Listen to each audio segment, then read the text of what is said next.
The empire starts shaking. The moment 50 Cent's Diddy documentary landed in Netflix's hands, the entire music industry felt the temperature change. This was no longer just gossip, no longer just whispers in comment sections, and definitely no longer just another celebrity scandal, fading after a few headlines. This was a public unraveling of one of hip-hop's most powerful names, and every new report seemed to pull the curtain back a little further. For years, Sean "Diddy" Combs stood as a symbol of luxury, power, and control. He was the man behind the parties, the brands, the music, the mogul image, and the kind of empire that looked impossible to break from the outside. But now, the same empire that once looked untouchable was facing lawsuits, federal attention, business fallout, public outrage, and a Netflix documentary being pushed by one of his longest-running rivals. According to reports discussed in the original coverage, potential witnesses had already been contacted by federal investigators, meaning this story had moved far beyond entertainment drama. When witnesses start being notified that they may be called to testify, that changes everything. It means people who once stayed silent may now be forced to speak. It means private rooms, old parties, former business deals, and hidden industry relationships could be dragged into the spotlight. And that is exactly why 50 Cent's move hit so hard. He did not just make jokes online. He turned Diddy's downfall into a documentary deal. The rumored title alone, "Diddy Do It," was enough to send social media into chaos. Some people called it savage. Some called it smart business. Others said it was one of the coldest moves in rap history, making money off the collapse of your enemy's image while the entire world is watching. But behind the viral jokes, there is a darker story. Multiple people have filed lawsuits accusing Diddy of serious misconduct, manipulation, intimidation, and abuse of power. Diddy has denied allegations against him, but the number of claims, the timing, and the public pressure have created a storm that even his strongest supporters cannot easily ignore. So the real question is not just what 50 Cent knows. The real question is who else knew, who stayed quiet, and what happens when the industry's silence finally breaks. Before we go deeper, tell us where you are watching from right now. If you think this documentary could expose secrets the music industry has protected for years, comment 1. If you think this is just another celebrity takedown, comment 2. And make sure you subscribe, because this story is only getting darker. 50 Cent turns rivalry into a weapon. 50 Cent has built an entire second career out of timing. He knows when to joke, when to attack, when to stay silent, and when to turn chaos into business. For years, his feud with Diddy felt like another long-running rap rivalry, full of shade, memes, and interviews. But once Diddy's legal problems exploded into the mainstream, 50 did what he does best. He stepped into the moment and made sure everyone knew he was watching. The documentary deal with Netflix was not just entertainment news, it was a warning shot. In hip-hop, documentaries can change public memory.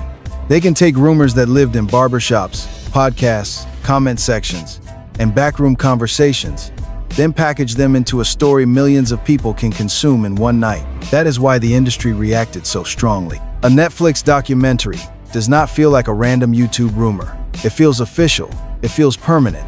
And for Diddy, that is dangerous. His reputation was already under pressure after lawsuits and reports stacked up. Business partners had started backing away. Brands connected to his name were losing value.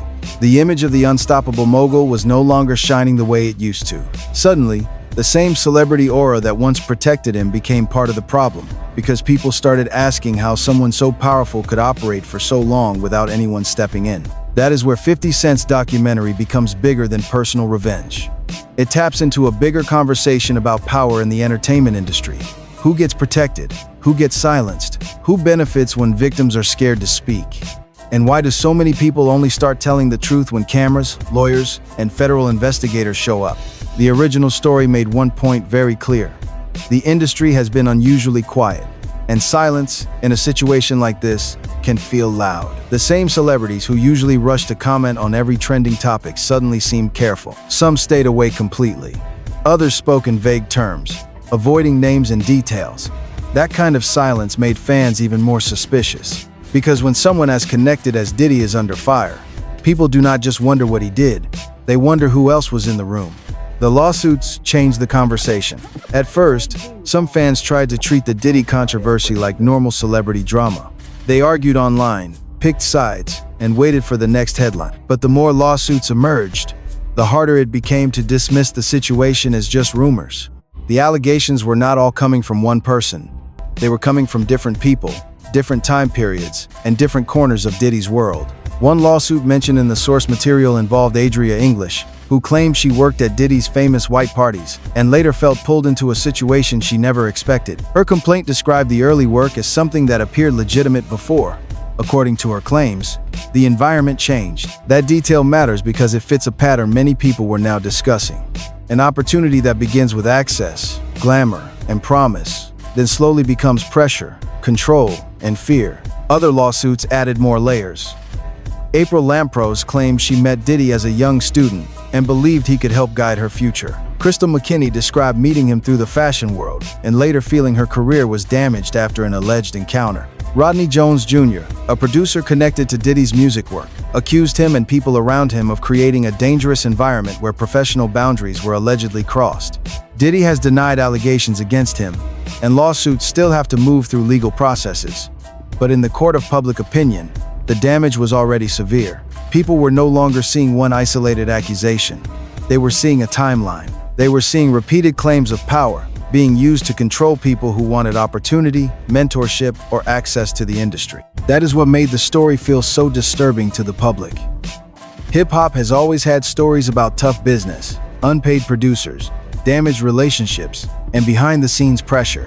But this situation was different because it mixed celebrity power with personal allegations, legal filings, and federal attention. The deeper the lawsuits went, the more fans started looking backward. Old interviews resurfaced. Old rumors came back. Former associates were suddenly being listened to in a new way. Things people once laughed off as wild stories were now being reviewed under a much darker light. And when a person's past becomes evidence in the public's mind, every old clip can become a problem. Cassie's case opened the floodgates. The turning point for many people was Cassie. Before the lawsuits became a wave, before every podcast had an opinion, and before 50 Cent's documentary became one of the most talked about projects in entertainment, Cassie's legal action had already changed the atmosphere around Diddy. It forced the public to look at the glamorous relationship through a different lens. For years, people had seen Cassie and Diddy as part of celebrity culture. Red carpets, parties, music, luxury, and the kind of lifestyle fans watched from a distance. But once her claims became public, the image shifted. Suddenly, the conversation was not about fame. It was about control, fear, and what can happen when one person has far more power than another. Then came the surveillance footage reported by major outlets, and the public reaction became even stronger. Many fans who had stayed neutral could no longer look away. Diddy later released a public apology related to that footage, but by then, the damage had already spread far beyond one incident. People began asking whether Cassie's story was just the beginning of a much larger pattern. That is why the lawsuits that followed hit with even more force. They were not landing in an empty room. They were landing after the public had already seen enough to question the old image. Once trust breaks, every new allegation sounds heavier. Every denial gets examined more closely. Every former friend staying silent starts looking suspicious. The original material also referenced people discussing how the industry knew more than it admitted. That idea became one of the most powerful parts of the story. Because if Diddy was as connected as everyone says he was, then how could so many powerful people not notice anything? How could staff, artists, executives, security, guests, and associates be completely unaware of the environment around him? That question is exactly why 50 Cent's documentary could be dangerous. A documentary does not need to prove everything in a courtroom to damage an image. It only needs to collect voices, organize timelines, and show people enough patterns to make them ask new questions. And once the public starts connecting patterns, silence stops protecting people. It starts pointing at them. The business empire begins to collapse. Diddy's story is not just about lawsuits. It is also about money, image, and the collapse of a business machine that once looked unstoppable. For decades, he sold more than music. He sold ambition. He sold the fantasy of turning street confidence into corporate power. Fashion, alcohol partnerships, media, television, branding, parties, and luxury all became part of the Diddy identity. But when allegations began stacking up, that identity became toxic. Brands do not like uncertainty. Sponsors do not like headlines they cannot control. Business partners do not like being connected to scandals that keep growing. That is why reports about companies stepping back from Diddy mattered so much. In entertainment, power is not only about money in the bank. It is about who still wants to stand beside you when the room gets hot. And Diddy's room was getting hotter by the day. The original coverage described him as once being on a path toward billionaire status. That line is important because it shows how fast a public image can turn. One moment, a celebrity is being celebrated as a genius businessman. The next, the same business empire is being discussed as something losing value, influence, and trust. This is where 50 Cent's timing becomes even more brutal. He did not sell the documentary when Diddy was at his peak. He sold it when the public was already questioning everything, when lawsuits were piling up, and when people wanted one big project that could explain how the empire started falling apart. That is what makes Netflix the perfect stage. A streaming documentary can reach people who do not follow rap gossip every day. It can introduce the story to casual viewers, older audiences, international fans, and people who only know Diddy from his biggest songs and business ventures. It can turn a complicated scandal into a clean narrative. The rise, the power, the silence, the accusations, and the fall. For Diddy, that is the nightmare. Because once the story becomes simplified for the public, it becomes harder to control. Lawyers can fight in court, publicists can release statements, friends can stay quiet, but a documentary can shape the way millions remember you. And that memory can last longer than any headline. The industry's silence gets louder. One of the strangest parts of the Diddy controversy is how many people in the music industry seem careful with their words. Hip-hop is not a quiet culture. Artists speak on everything. Podcasters debate every rumor. Commentators turn small moments into viral clips. But when Diddy's situation grew serious, a lot of major names suddenly became very selective. That silence made fans suspicious. The original discussion included the idea that many people may have heard stories for years. Some speakers suggested the industry had long known about troubling behavior behind closed doors. Whether every claim is true or not, that reaction shows something important. The public already believed the entertainment business was capable of protecting powerful people, and that belief did not appear from nowhere. For decades, music fans have heard stories about bad contracts, stolen beats, unpaid producers, artists being controlled, and young talent being promised success in exchange for loyalty. Diddy's name has been connected to conversations about tough business for years. Some people praised him as a brilliant executive. Others accused him of being too controlling. But now, those old complaints were being re-examined alongside much more serious allegations. That shift changed everything. Business criticism became character criticism. Industry rumors became part of a larger moral question. People started asking whether the culture around fame made it too easy for powerful men to avoid consequences. And when 50 Cent stepped in with a documentary, he was not just attacking Diddy. He was attacking the silence around him. He was giving the public a reason to believe there was more to uncover. This is why some people in the industry may fear the documentary more than the lawsuits. Lawsuits focus on legal claims. A documentary focuses on the story. It can include interviews, timelines, old footage, public statements, and emotional reactions. It can connect dots in a way that feels bigger than any single court filing. If former employees, bodyguards, producers, artists, or witnesses decide to talk, the project could become an industry earthquake. Not because every person will say the same thing, but because even partial stories can create a larger picture. And if that picture shows a culture of silence, the public will not only ask what Diddy did, they will ask who helped keep the doors closed. Old stories come back with new power. When a celebrity scandal reaches a certain level, the internet starts digging. Old clips come back. Old interviews get reposted. Former associates suddenly become important voices. People who were ignored years ago start being treated like they may have known something all along. That is exactly what happened as Diddy's controversy grew. Stories from former security figures, industry insiders, podcast guests, and commentators began circulating again. Some discussed old rumors involving Diddy's relationships. Others talked about alleged fights, controlling behavior, and moments that seemed suspicious in hindsight. The challenge is that not every viral claim can be treated as fact. But in the middle of a public crisis, perception can move faster than proof. And perception was moving against Diddy. Fans began noticing how many different eras were being mentioned. The allegations and stories were not limited to one year or one event. They stretched across decades, from the early days of Bad Boy to the peak of his party era, to more recent lawsuits and federal attention. That timeline made people feel like they were watching a hidden history finally surface. This is where the documentary could become powerful.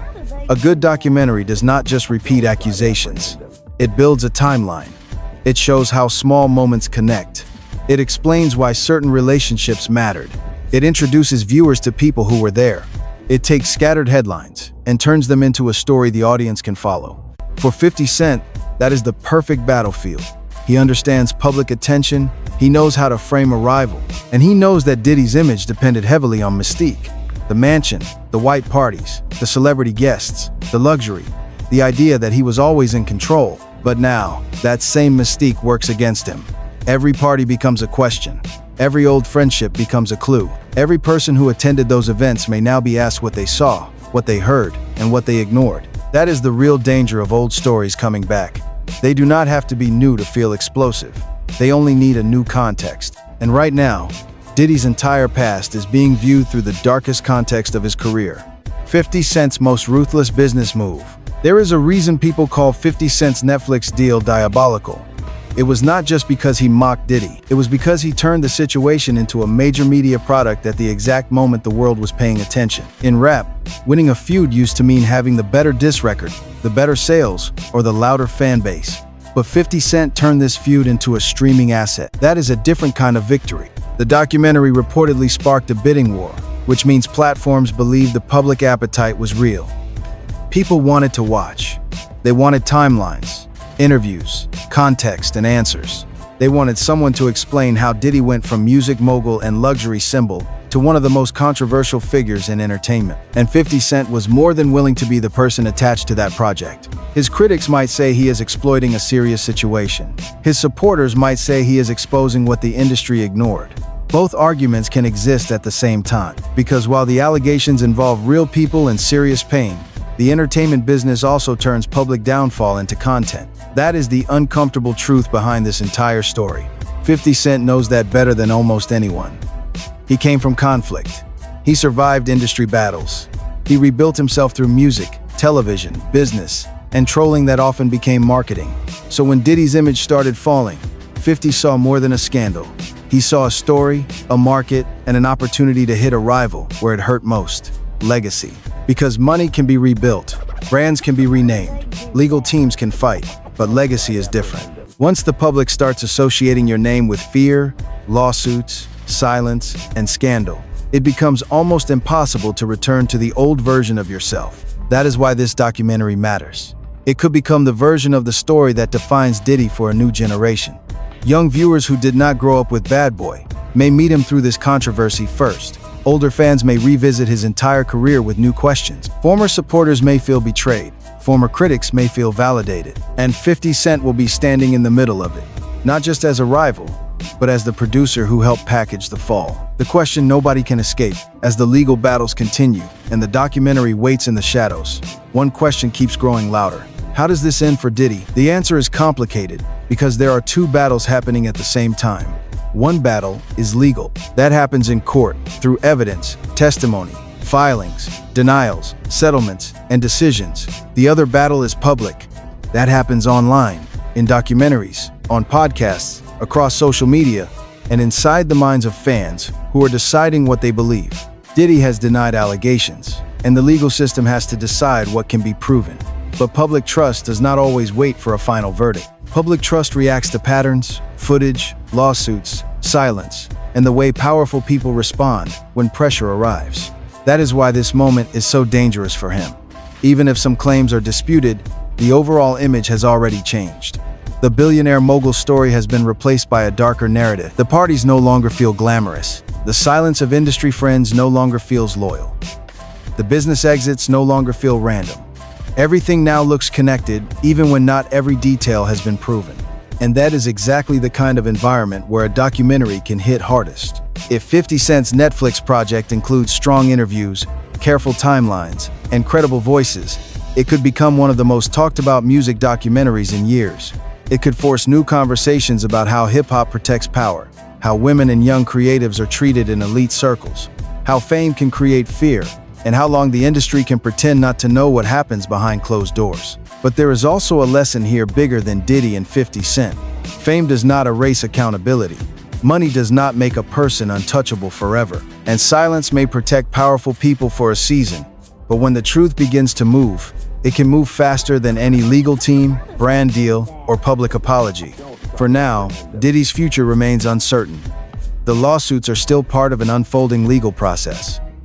The documentary has no confirmed release date in the provided material, and the industry is still watching carefully, trying to decide whether to speak, stay quiet, or distance itself before the next wave hits. But one thing is clear: the old Diddy story is gone. What replaces it may depend on what witnesses say, what courts decide, and what 50 Cent shows the world when the cameras finally roll. The lesson behind the fall: when a story reaches this level, it stops being only about one man, one rival, or one documentary. It becomes a warning about what happens when fame, money, fear, and silence all live in the same room for too long.